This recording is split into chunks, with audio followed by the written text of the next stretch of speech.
hacker Bjorka ditangkap, terancam 12 tahun penjara.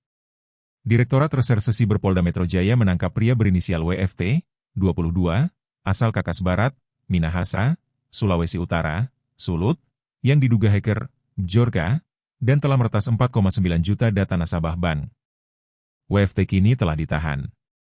Sosok Bjorka itu dihadirkan dalam konferensi pers di Polda Metro Jaya, Jakarta Pusat, Kamis, 2 Oktober 2025.